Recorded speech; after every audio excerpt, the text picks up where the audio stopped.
Because by touching the private part of her husband, giving him the wudu, she also loses her wudu. How about changing the nabbies, the diapers? Asking the mothers every time they change the diapers and the nabbies to also? No.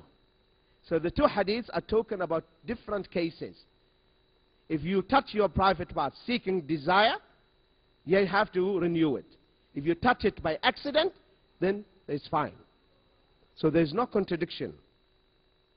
Imam Ibn Khuzaymah is one of the scholars of hadith. He said, I challenge anyone bringing to me two hadith, authentic hadith, that they have an apparent contradiction or conflict, and I will not solve it or resolve it. And the scholars, they mention more than 100 ways of resolving the apparent conflict between the authentic narrations. So there will never be conflict or contradictions. So if you come across something like this, you need to refer to the books, and you'll see that the scholars already resolved this conflict, which you think it is there, but in reality it doesn't exist. Now, the Prophet ﷺ, he said, do not look to the thigh of a human being, whether he is dead or alive. The thigh, you know the thigh. So the thigh of a human being, man, a woman, the whole body is awrah. But the thigh of a man is awrah. The thigh of a man is awrah. So you should not look to the thigh of a man. And in another hadith he said, sallallahu alaihi wasallam, this hadith he said it to Ali. The other hadith he said, sallallahu alaihi wasallam, to one of the Sahaba, his name was Jarhad. He said, Ya Jarhad, غطي فخذك فإن الفخذ عورة. Oh Jarhad, cover your thigh, because the thigh is awrah. Thigh is a nakedness. So now, you find many Muslims, they walk around with wearing shorts, right? That is not allowed. Or the football players. And many times some brothers, they argue.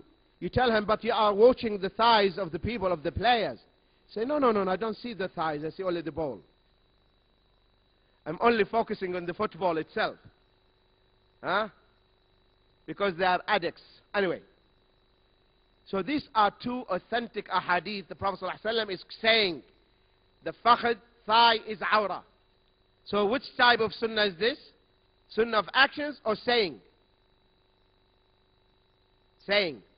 Now, take another hadith.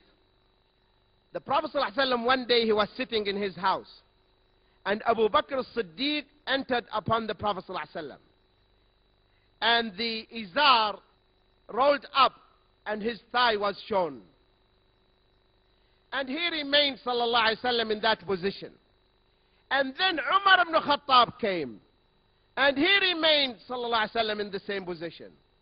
Then Uthman ibn Affan entered, and then the Prophet sallallahu alaihi wasallam covered his thigh, and he said, shouldn't I feel shy of a man that the angels will shy off? Now, he told us the thigh is awrah, and now here his thigh was shown. In such a case, when you find two narrations, and there is an apparent conflict between them, and one narration is an action, and the other narration is a saying, which one dominates the other? The saying or the action? The saying. The saying has more power over the action. Why? The saying of the Prophet ﷺ is general for all the Muslims. And sometimes some of his actions are peculiar, special for him only. And the Prophet ﷺ has many things special for him. No one can share. No one can marry more than 4. Can one? Cannot. So the Prophet ﷺ has things special for him. The sunnah, observing the sunnah becomes fard. Whatever the Prophet ﷺ was practicing, he cannot leave. But you can pray the sunnah, you can leave it. But the Prophet ﷺ cannot do that. So, when I come across two narrations, and looks to me that there is a contradiction, I follow the saying. And the action can be explained. Either it is something special, or it happened out of necessity, or he was unaware of it. He was unaware that his thigh was shown, and it coincided that when Uthman entered, he realized. So he said what he said. Take another example. So I cannot cancel his explicit statements, clearly stating that the thigh is awrah, because of his action. No. The Prophet ﷺ, he said, you should not drink while standing. In many ahadith, he said you should not drink while standing. And he said, Man shariba qa'iman falyastaqi. If you drink water while standing, put your finger and throw it out, vomit it out. This is what the Prophet ﷺ said. And you know it is so painful to vomit, right? So he says, if you drink while standing, throw it out. In another hadith, sallallahu alaihi wasallam, he saw a man drinking while standing. He said, do you like the cat to drink with you? Do you prefer the cat to share you your drink? He said, no. He said, the one who's sharing your drink is worse than the cat. Who's it? Who's drinking with you? The shaitan. So if you drink standing, the shaitan drinks with you. This is what the Prophet ﷺ said. So this is his saying. Are you following me now? But also we read in another hadith that Ali radiallahu anhu said that the Prophet ﷺ came one day and there was, skin bag,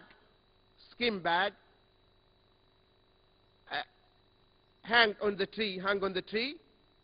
So the Prophet ﷺ drank while standing. As a rule of thumb, what to do? Following the saying or the action? The saying. I drink sitting.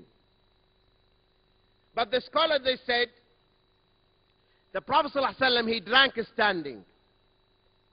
Either to tell us that it is not haram drinking standing, but it is better to sit down. So the scholars, they say, it is makruh, because he drank standing. So they say the ruling now is not haram, it is makruh. It is not preferable. It is better that you sit down when you drink. Or, the Prophet ﷺ, he did this out of necessity.